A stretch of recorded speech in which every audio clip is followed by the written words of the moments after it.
Assalamualaikum warahmatullahi wabarakatuh. Saya Saleka Khalbi Haningrum dari Pendidikan Fisika 3A NIM 19080660026. Di sini saya akan menjelaskan tentang hadis mutawatir dan hadis ahad. Hal-hal yang akan saya jelaskan mengenai hadis mutawatir dan hadis ahad diantaranya ialah pengertian hadis mutawatir dan hadis ahad, macam-macam hadis mutawatir dan hadis ahad, status kehujahan hadis mutawatir dan hadis ahad, serta pandangan para ulama terhadap hadis mutawatir dan hadis ahad. Baiklah, untuk yang pertama yaitu pengertian hadis mutawatir dan hadis ahad. Hadis mutawatir secara bahasa ialah berurutan dan beriringan satu dengan yang lainnya dalam meriwayatkan suatu hadis. Namun ada pengertian lainnya yaitu dari Imam Muhammad Ajaz Al-Khatib. Beliau mengatakan bahwa hadis mutawatir ialah hadis yang diriwayatkan oleh beberapa periwayat yang dimana menurut adat dan kebiasaan mereka mustahil sepakat untuk berdusta. Kemudian pengertian hadis ahad. Hadis ahad atau secara bahasanya adalah wahid, ini berarti satu, sehingga bisa disimpulkan bahwa hadis ahad ialah hadis yang hanya diriwayatkan oleh satu orang periwayat saja. Kemudian adalah macam-macam hadis mutawatir dan hadis ahad. Hadis mutawatir dibagi menjadi dua, yaitu hadis mutawatir lafzi dan hadis mutawatir ma'nawi. Untuk yang hadis mutawatir lafzi ialah hadis yang lafaz dan artinya ini sama sesuai satu periwayat dengan periwayat yang lainnya. Kemudian untuk hadis mutawatir ma'nawi adalah hadis yang lafaz dan artinya ini berlainan, namun maknanya secara umum ini sama. Kemudian ada macam-macam hadis ahad. Hadis ahad dibagi menjadi tiga, yaitu hadis masyhur, hadis aziz, dan hadis gharib. Untuk yang pertama adalah hadis masyhur. Suatu hadis bisa dikatakan sebagai hadis masyhur bila mana hadis tersebut sudah tersebar di kalangan masyarakat. Secara bahasa, hadis masyhur artinya adalah menjelaskan dan mengumumkan. Kemudian ada hadis aziz. Hadis aziz ini secara bahasa artinya ialah yang mulia, yang kuat, dan yang sukar diperoleh. Mengapa hadis aziz ini dikatakan sukar diperoleh?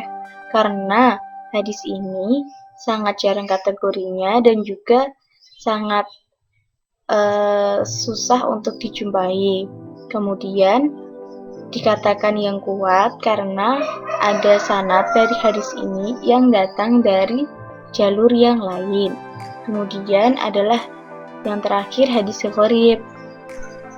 Hadis gharib ini secara bahasa ialah yang jauh dari tanah, sedangkan secara istilah adalah hadis yang diriwayatkan oleh satu orang perawi saja. Kemudian ialah status kehujahan hadis mutawatir dan hadis ahad. Ada pandangan tentang status kehujahan hadis mutawatir dan hadis ahad menurut Imam Abu Hanifah. Beliau menjadikan al-sunnah sebagai hujah dalam penetapan hukum-hukum syariah dengan syarat sunnah ini diriwayatkan oleh orang-orang kepercayaan. Sedangkan untuk hadis ahad ini dipersyaratkan harus tidak bertentangan dengan kaedah yang disepakati oleh ulama.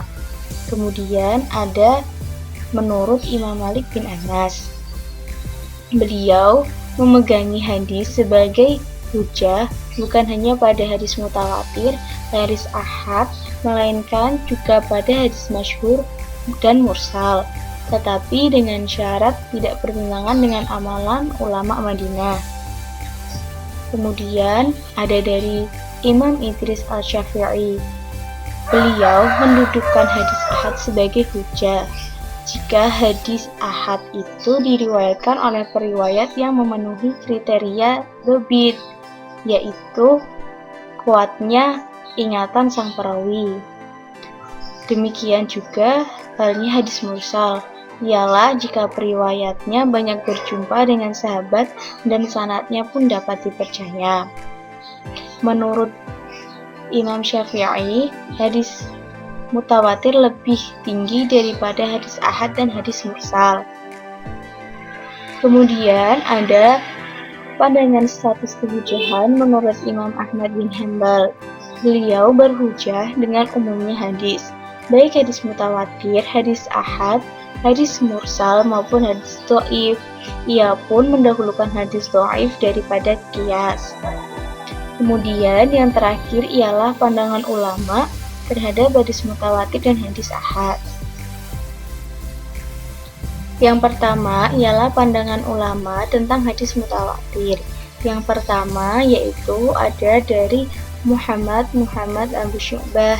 Beliau mengatakan bahwa hadis mutawatir adalah hadis yang diriwayatkan oleh beberapa orang yang menurut akal sehat dan adat kebiasaan mereka mustahil untuk berdusta. Kemudian ada dari Muhammad Ajat Al-Khatib.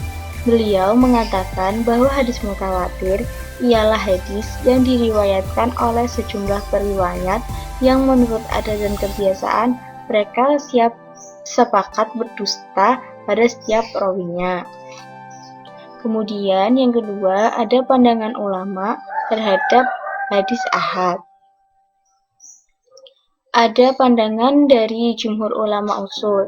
Mereka ini mengatakan bahwa hadis ahad ini memberikan faedah dan dukungan sehingga hadis ini tidak apa-apa untuk diamalkan. Kemudian ada dari Imam Syafi'i. Beliau mengatakan bahwa hadis ahad tidak menghapuskan suatu hukum dari hukum-hukum Al-Quran, sehingga beliau mengatakan bahwa hadis ahad ini bisa untuk diamalkan. Kemudian ada dari ahli zuhir. Mereka tidak membolehkan mentaksirkan umum-umum ayat. Tidak boleh mentaksirkan umum ayat-ayat Al-Quran dengan hadis ahad, sehingga hadis ahad ini tidak bisa diamalkan. Sekian dari saya, mohon maaf apabila ada salah kata dan penjelasan yang mungkin kurang sesuai. Terima kasih. Wassalamualaikum warahmatullahi wabarakatuh.